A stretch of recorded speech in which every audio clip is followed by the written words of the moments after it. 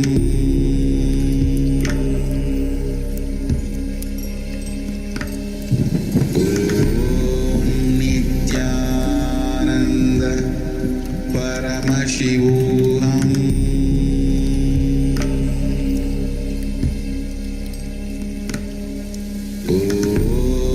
Nithyananda Paramashivoham.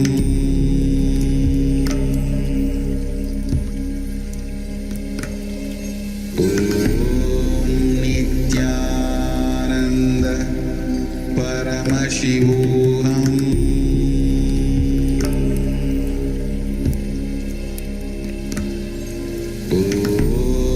Nithyananda Paramashivoham. Nithyananda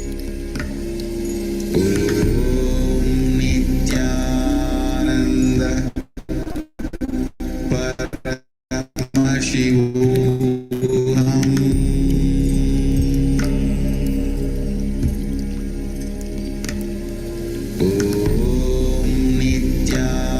Nithyananda Paramashivoham.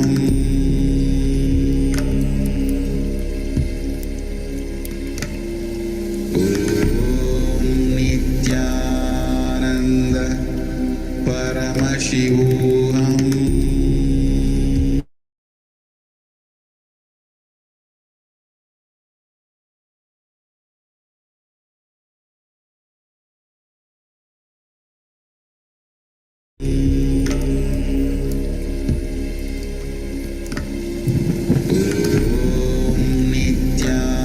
Nithyananda Paramashivoham.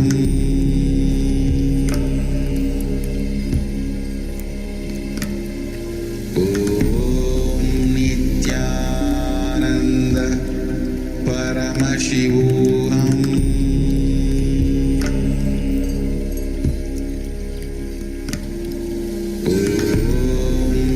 Nithyananda Paramashivoham.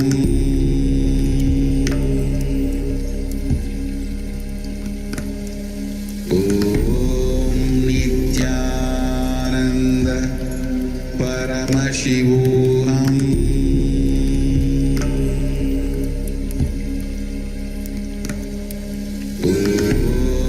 Nithyananda Paramashivoham.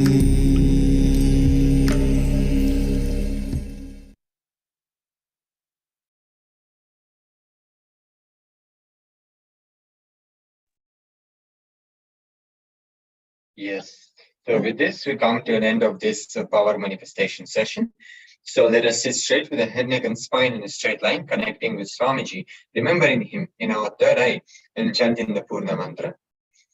Om Purnamadah Purnamidam Purnat Purnamudachyate Purnasya Purnamadaya Purnamevavashishyate.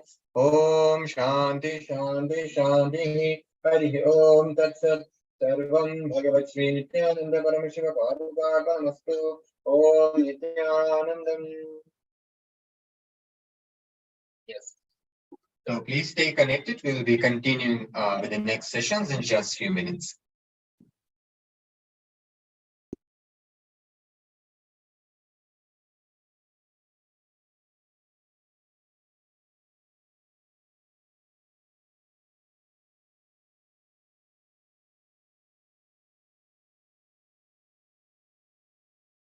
Nithyananda Paramashivoham.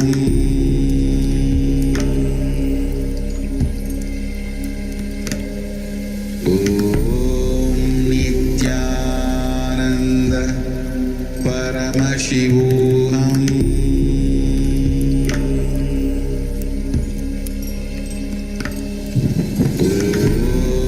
Nithyananda Paramashivoham.